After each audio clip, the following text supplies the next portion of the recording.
Student, in this video, I am taking thermodynamics. Thermodynamics, a new chapter.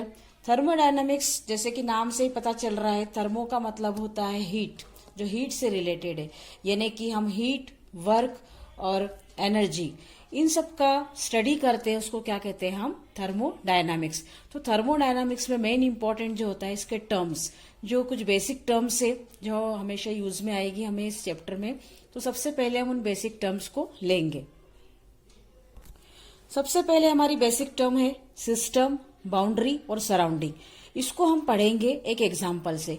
Simple सा example हमने लिया है, यहाँ पे हमने लिया एक बीकर लिया है। बीकर के अंदर सपोज कोई रिएक्शन हो रही, when any reaction takes place in beaker, कोई रिएक्शन हो रही इसके अंदर, तो और इस तरह से ये वाला पोर्शन हमने इसको सराउंडिंग बताया।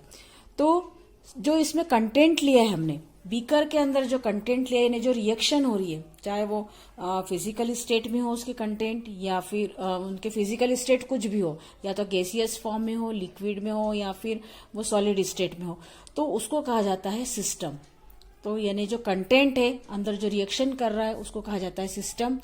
और जहां पर ये सिस्टम खत्म हो रहा है, यानी सपोज इतना यहाँ पे कंटेंट भरा हुआ है, इतना फिल है, तो यहाँ पे खत्म हो रहा है, तो ये जो पोर्शन है, एक लाइन दिख रही है आपको ये वाली ब्लैक से, यहाँ पे ब्लू से बनाई हुई, इसको कहा जाता है बाउंड्री। उसके बाउंड्री के बाद जहां पर के एंटायर यूनिवर्स यानी कि पूरा एनवायरमेंट यहाँ पे है, ओपन वाला स्पेस, इसको कहा जाता है सराउंडिंग। तो इस तरह से तीनों टर्म्स हमें एक एग्जाम्पल से समझ में आ गई कि सिस्टम क्या है, बाउंड्री क्या है और सराउंडिंग क्या है। अब सिस्टम जो होते हैं वो दो तरह से होते हैं, एक तो होमोजीनस और दूसरा होता है हेट्रोजीनस।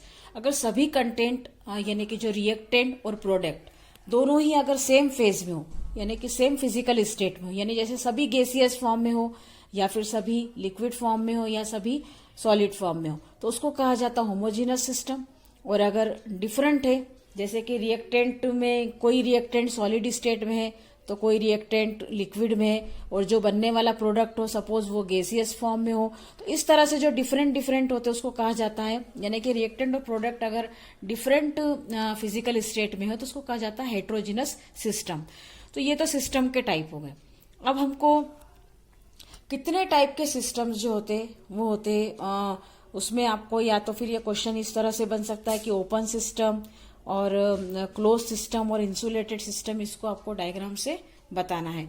तो सबसे पहला जो हम लेते हैं, अब ओपन सिस्टम में क्या है कि जो मैटर और एनर्जी है वो डायरेक्टली किसके कांटेक्ट में होती है? सराउंडिंग के कांटेक्ट में होती है, तो उसको कहा जाता है ओपन सिस्टम। तो इसका सिंपल सा एग्जांपल है या तो हॉट वाटर या फिर टी इन अ कप। जैसे कि चाय है, किसी कप में ली है, और आपने देखा कि जब वो गर्म रहती चाय तो उसकी जो वेपर्स है डायरेक्टली बाहर के एटमॉस्फेयर में क्या होती है, वो उसकी वेपर्स बाहर जाती है और वो चाय भी क्या हो जाती है, ठंडी हो जाती है, यानी कि डायरेक्टली कांटेक्ट में है कंटेंट भी हमारा, और हमारा एनर्जी भी क्या हो रही है उसमें उसके सराउंडिंग के कांटेक्ट में है, तो उसको कहा जाता है ओपन सिस्टम। नेक्स्ट है हमारा क्लोज सिस्टम। तो क्लोज सिस्टम में energy can be change but matter can not be change exchange.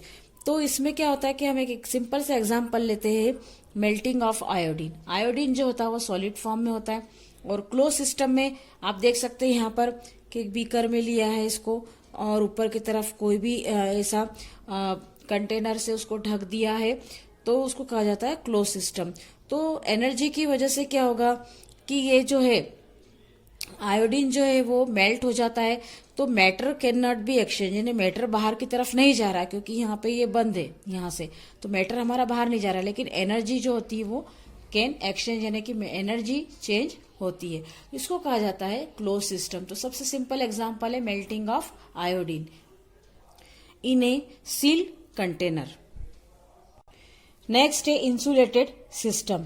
Insulated का मतलब होता है कि चारों तरफ से उसको सील कर दिया है कंटेनर को, जिसमें से न तो मैटर बाहर जा सकता है, न और ना ही एनर्जी ना अंदर आ सकती है एनर्जी, ना बाहर जा सकती है, तो उसको कहा जाता है इंसुलेटेड सिस्टम। तो सबसे अच्छा एग्जाम्पल है थर्मस फ्लास्क। थर्मस फ्लास्क में आपको पता है कि अगर हम हॉट वाटर लेंगे तो भी वो बहुत देर तक हॉट बना हुआ रहेगा, क्योंकि उसमें एनर्जी जो है वो एक्सचेंज नहीं हो रही है, इसीलिए जिस फेज में उसी फेज में रहेगा वो। इसके बाद हम अगर आइस लेते हैं थर्मस फ्लास्क में, तो आइस भी क्या होगा, मेल्ट नहीं होगा, वो भी उसी उसमें बना हुआ रहेगा, क्योंकि एनर्जी उसमें एक्सचेंज नहीं हो रही है। तो इस तरह से ये सभी टर्म्स हमें करना है।